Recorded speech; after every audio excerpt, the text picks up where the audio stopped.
did a lot of that. In the book, you tell of the financial help that you needed to allow you to go on this venture.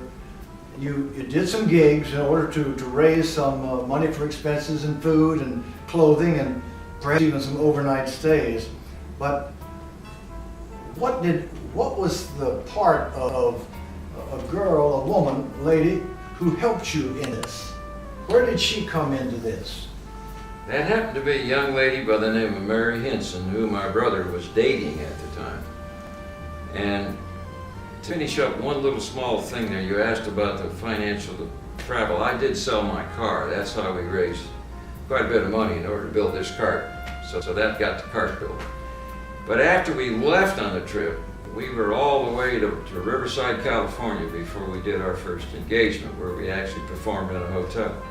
And all the way there, we were having some of the people on the road getting irritated. We were on the road. They would blow their horn like, get out of the way, and what are you doing? Roll the window down and maybe throw something at us, or what if we had that happen along the trip? We never knew from minute to minute what might happen. Well, we realized that we weren't getting enough exposure, so they knew who we were. So my brother contacted Miss Henson, and she came out and agreed she'd go ahead until we got to the California line where we go into Arizona. Then she was going to go back to Los Angeles, thinking that we'd have enough exposure by that time. But this was all trial and error. I understand. And we thought we'd have enough exposure by that time that we wouldn't need her. Well, it didn't work out that way. We found we needed representation to go ahead and alert the television stations, radio stations, newspapers that we were coming. Was she able to get good response from these people as she went ahead to tell them what was coming down the road? The majority of the time she did, right. The Heart Spark was getting work. The television stations, most of them were very cooperative. We had a few that didn't pay too much attention. You're going to have that. You're not going to have 100% in anything in life.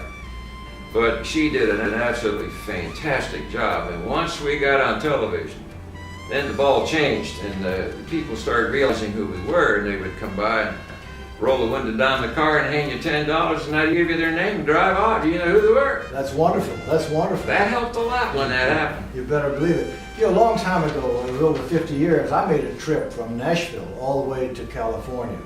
It took 5.5 days driving a Hudson automobile. Hudson, I remember those. All of a sudden, here you are pushing, going the other way. Well, something had to happen in this journey.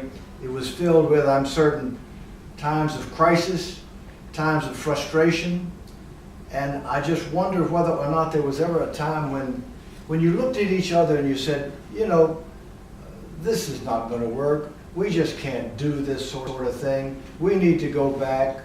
Did you ever think about giving up? Did you ever think that all of a sudden, all of this planning and this work and this effort and this physical effort that you put into it was perhaps a waste? The immediate answer to your question is no. Okay. But there's a reason why there's a no. Number one, we both had an awful lot of faith. And it didn't take very long for us to know that the Lord was on our side. Because a lot of things went right for us, even though we had difficulties. There was incidences going across the country that would make us realize that we needed to keep moving. And with the Lord's help, every day was a new day, and we had a saying between us. And what was that? Find a way. Find a way. Find a way. And if he was irritated that this was happening or that was happening, I'd say find a way. I don't want to hear the problem. Find a way, fix it. And then he would do that to me. So it was always a positive, never a negative. Always a positive. And we sat out in sandstorms. I mean, you can't go through in an interview here and even touch a little tiny bit on what 3 years would be like doing this. And each day, there was people opened up their homes to us. We'd stay with them. That would give us encouragement.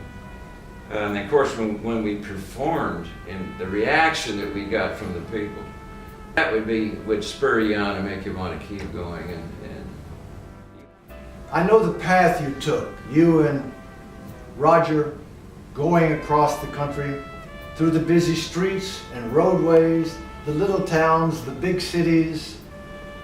There are hills, there are mountains, there's desert to cross, all of a sudden the cold and the heat that you experienced on this trip, how in the world do you survive in those conditions? Well, we learned as we went, which was something I wish we could have known before we left, because we had to figure things out how to survive. We became very good Boy Scouts. And we slept out in as cold as 10 below zero. And the dog, which you'll see pictures of in this interview, came right inside the tent and went down my back in the sleeping bag. She was freezing to death too. But she kept me warm. Poor Roger's over there hanging on for dear life with this cold. And we slept out in 128 degrees. Pretty hard to sleep in that kind of heat. I would think so too. Pretty hard. A lot of times we would sleep in the daytime. We'd find some shade somewhere and walk at night. We tried to do that. And in the summer there was no way to keep food because we didn't have any way to refrigerate it. It would ruin. It would ruin immediately. And so believe it or not, we kept seeing these signs along the out of the desert, so for these beer signs, and you see the flowing waters of beer. You know. So we thought we'd give that a try. on some of these things you've talked about, and you've mentioned a dog, and I've read the story, and I've heard the dog's name. Well, now tell us about this dog. Who is this dog, and where did this come from? Fabulous, fabulous dog. Never dreamed that she would be so great when we got her. We were in Bowie, Arizona, which is pretty close to the state line when you're going to go into New Mexico. And we realized from some people that had been coming by at night when we were sleeping, we were always concerned that somebody would attack us or whatever. And I just decided we needed a little companion to wake us up. So in Bowie, Arizona, a little small town, I just walked into a grocery store and asked the owner there, I said, do you know anybody that has a dog they'd like to get rid of? He said, a dog? I said, yeah, my brother and I walking across the country, we need some company. And he said, hold on a minute. He picked up the telephone, made a telephone call. He said, that's right, okay, I'll tell him. Hung up the phone and he said, you got a dog. What was the name of this dog? Well, we didn't know yet. Oh, okay. We didn't know, and after we got the dog, and it took us an hour to catch her, she was wild as an Indian. And when we finally caught her, we decided to try to name her. We didn't know what would fit in with a walk, so we got the dictionary out and looked up walking. And it said step by step. So we named her Steps. And how important and what a marvelous contributor to this journey and a participant in it with you. Unbelievable. With you both. Unbelievable. I don't know how we'd made it without her. And she was so entertaining. I mean, she entertained us all the time. She'd go in the field and get a whole herd of cattle up and move them half a mile down the road and then come back and look at us like, look what I did. You know? Well, I also saw some pictures of this dog up on the very top of the cart. She became very photogenic. She somehow figured out when you had a camera in your hand, you're supposed to sit there and pose. Okay.